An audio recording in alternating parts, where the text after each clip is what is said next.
Okay, so starting today we're going to begin looking at compression and compression. Right. So what is compression? Compression is a reversible conversion of data from one format to another, where the other format requires fewer bits to store the information. So we usually do it so that information can be stored or transmitted more efficiently.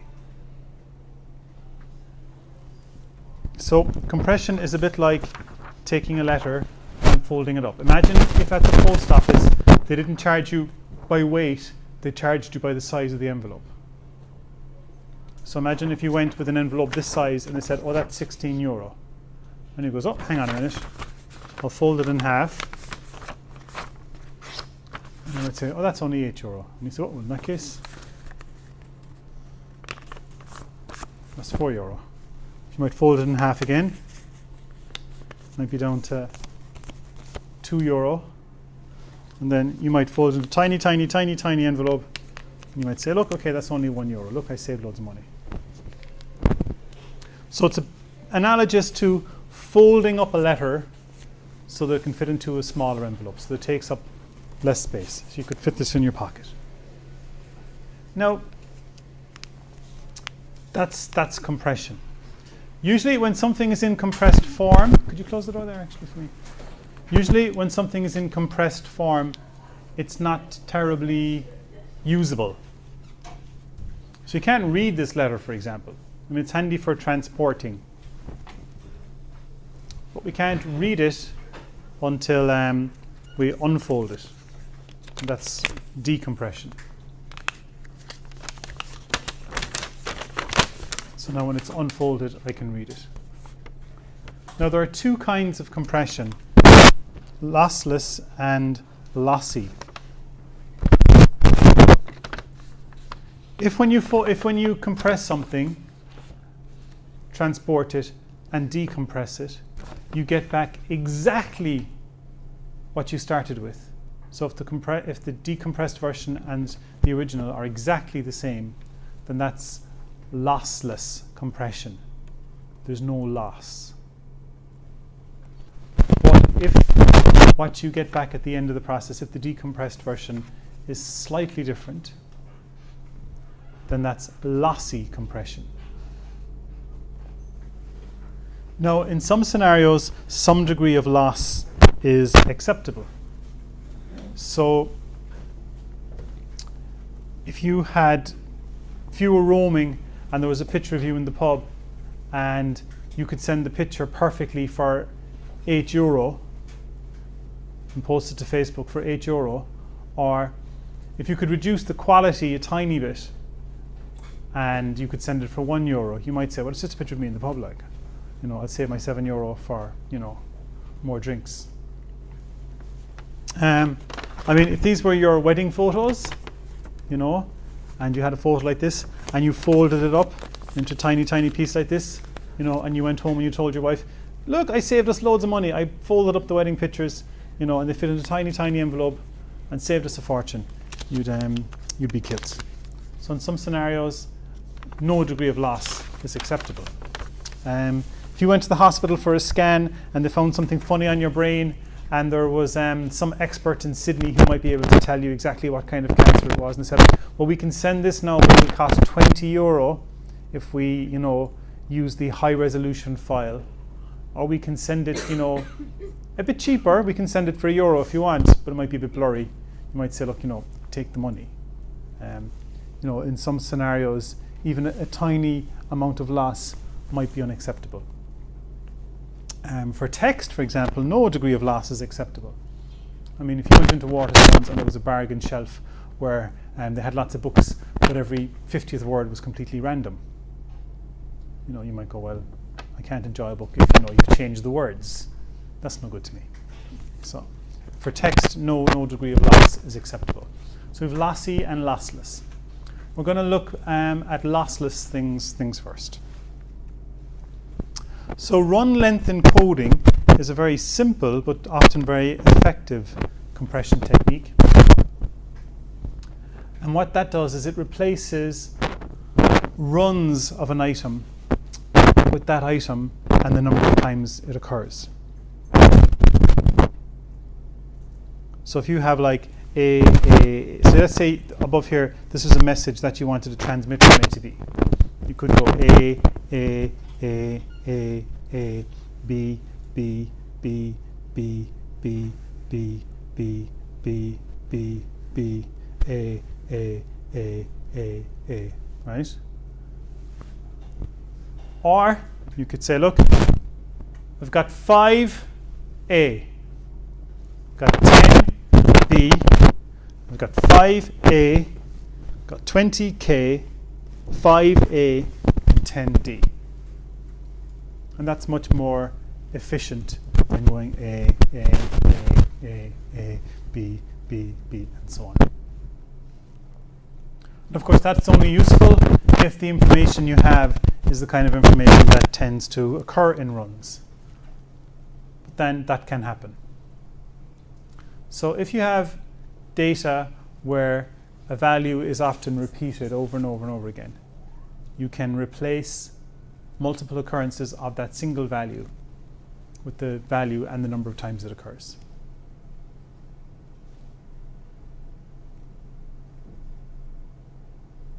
Get the idea? So, I mean, that could possibly happen in an image, for example, where you had, 4 blue pixels, 15 red pixels, 20 green pixels, and 1 blue pixel. You might, instead of going, blue, blue, blue, blue, red, red, red, red, red, red, and so on, you might just go, blue by 4, red by 15, green by 20, blue times 1. Now, in images, that doesn't actually happen very often. But there are certain kinds of images where that might occur. You think of any? A cartoon, for example, you might have lots of the same color. Now you might have like the side of Bart Simpson's head might be a black line, and there'll just be yellow, yellow, yellow, yellow, yellow, yellow, yellow, yellow, yellow, till you hit the other side of his head. So that can happen. Doesn't happen very often, though.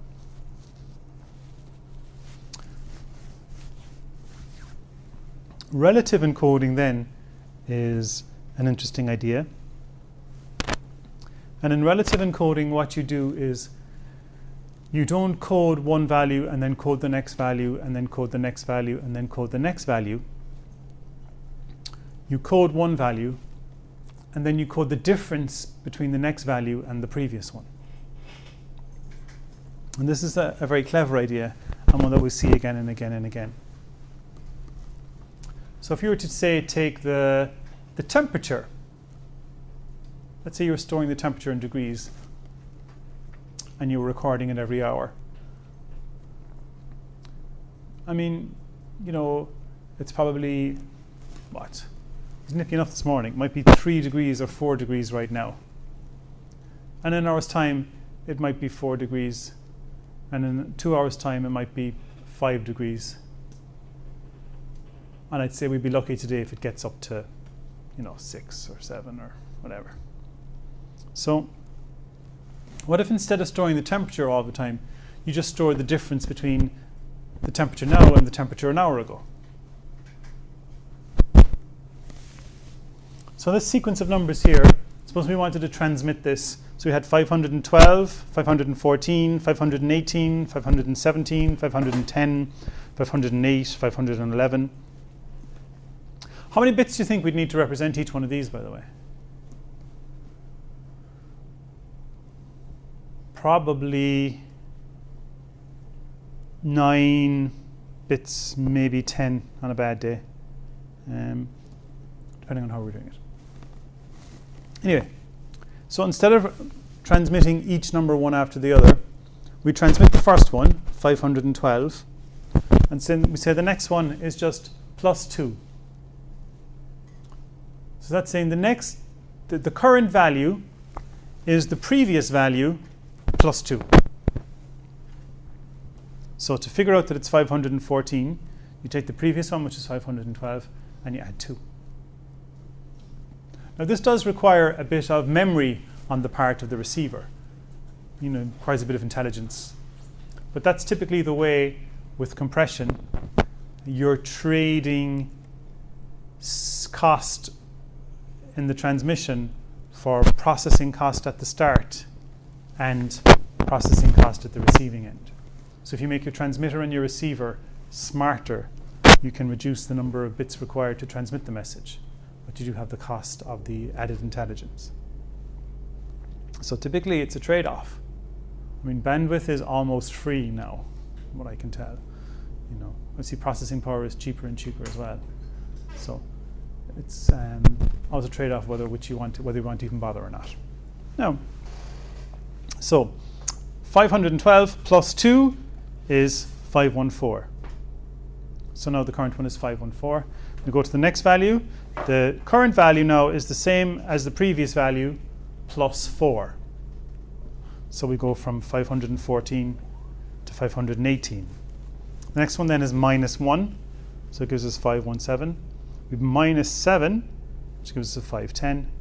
And minus 2, which brings us down to 508. Get the idea? So you're not transmitting each value. You're transmitting the difference between the current value and the previous value.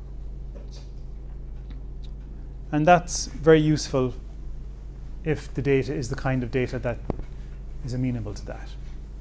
So totally random numbers would be no good. But there are data and kinds of data where the value changes but doesn't change very much between one sample and the next. And audio, for example, is one of those scenarios. Now, so we saw that ASCII or other codes are fixed length. And so each character takes up the same number of bits. So in this 8-bit ASCII code there, each character takes up 8 bits. We saw in Unicode that one of the problems we had when we started coding with 32 bits per character, that wasn't very useful for text in English. And we came up with UTF-8 where only the unusual stuff took longer. And we're going to see something like that now. Okay? So we're going to play a little game now. That hangman game where you have a book or a movie or whatever. And you must guess the letters. So, can you see that? You can. Yeah. Okay. So think of a letter. A letter. A.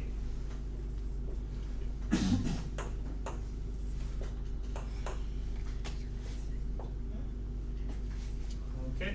Next up. T. T. No. Next up. E. Interestingly, no E. It's unusual. Next up.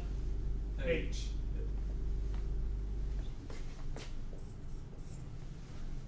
Next up there.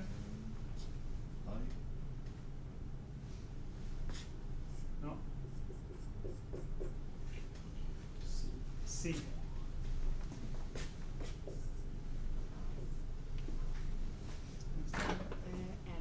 L.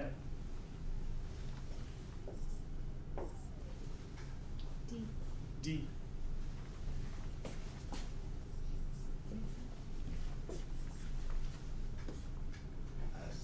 S.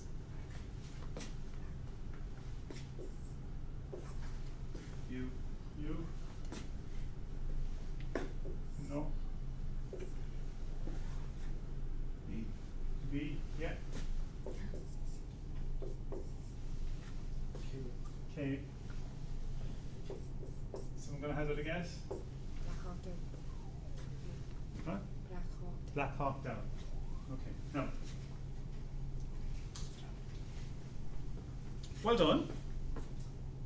Look at the order of the letters here that people chose. if she had started with Z, you'd have gone, what a muppet. Why would Z be like the, not a good thing to pick at the beginning? It's not a common letter. It's not common. Like some letters are used much more frequently in English than other letters. So I mean, A is a good guess, T was a good one, E was a good one, H was a good one, I was a good one. The vowels are always good. Q always a bad one. Z, X, V, W, although in this case there was a W. But I mean, you want to start with the most common ones. So in English, some letters are much more frequently used than others. So, whoops, turn back on the screen. So typically, you find that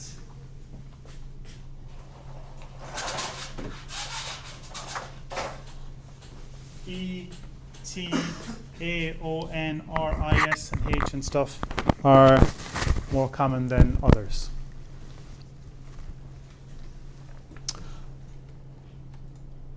Which is why in a game of Scrabble, some letters are worth more than others. So if you can make a word with one of the weird ones, you get more points than if you can make a word, making a word with an E or a T doesn't get you a million points at all.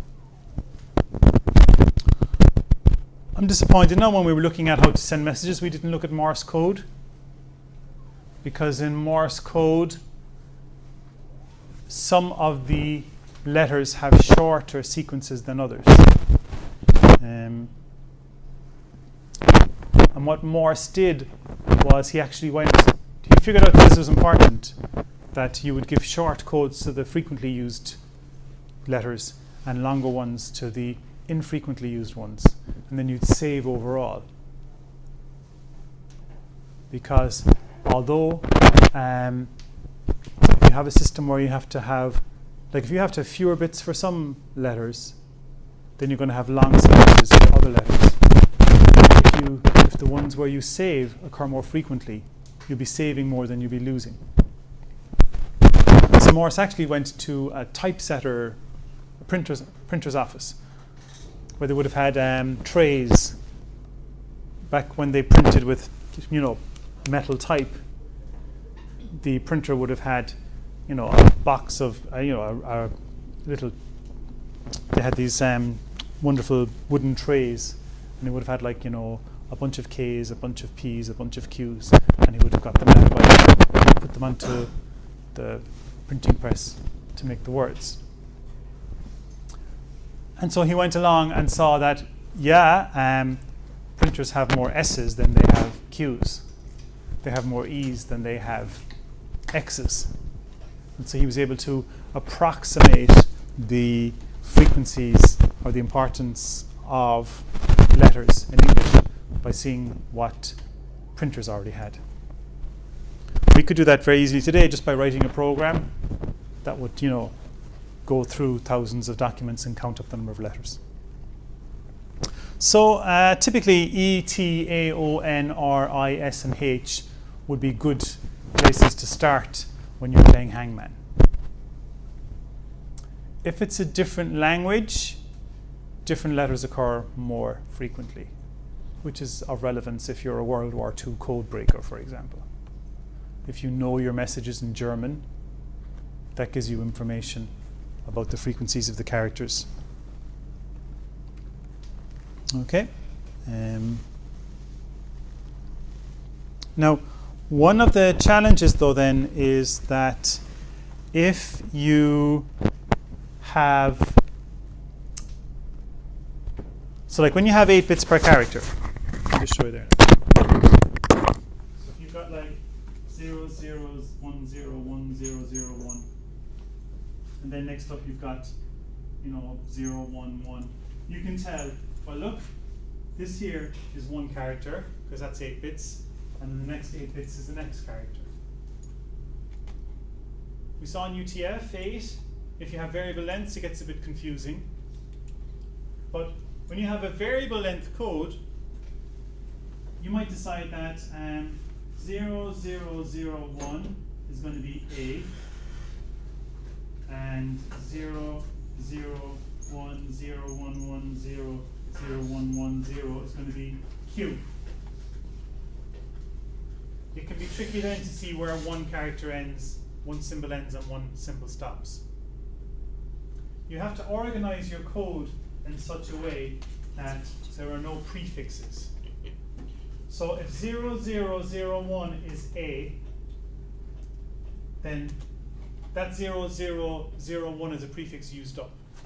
You can't then have something that's 00011 being something else. Because how would you know if that's A and then the start of something else, or just a new thing?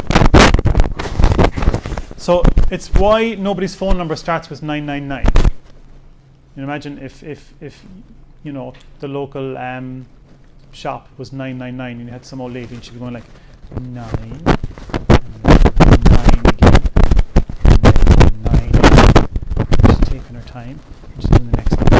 I mean, the ambulance would be there by the time she's making the call. Like you, if you have 999 as a special number, you can't then start any other phone numbers with 999. Like it's no good if your number is 999241176. That's no good. So similarly, when you have variable length codes, you cannot have one code or one symbol, its code, being the start of another. Okay?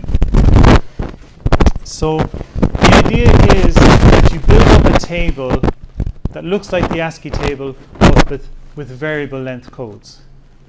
And you give the most frequently occurring characters the short codes, and then the infrequently occurring characters the long codes. So instead of everything being 7 bits or everything being 8 bits, some are 4, some are 16. But you win and you lose when you use variable length codes. But because you win on the frequently occurring characters and lose on the infrequently occurring characters, you win more often than you lose. And so you can reduce the size of a message by, you know, if it's text, maybe you can bring it down to 30% of what it was. So this was known for some time, but people hadn't figured out how to do it optimally. So while he was still a student, Hoffman was given this as an exercise, as an assignment in college, and he went home and solved it. So we now call it Huffman coding. So it's a very common scheme used for compression. And rather than giving every single symbol a fixed length code, you give the frequently occurring ones short codes and the infrequently occurring ones long codes. Get the idea? So it's kind of messy to do on the board and on paper. So what I'll do is I have a video on it that'll get you to watch, and then in the next class we can maybe do some things on the board. But I'll explain it first and then we'll do some exercises on it after. Yeah? Okay. So what I'll do is I'll give you I'll put a link, I'll put the video on the blog now.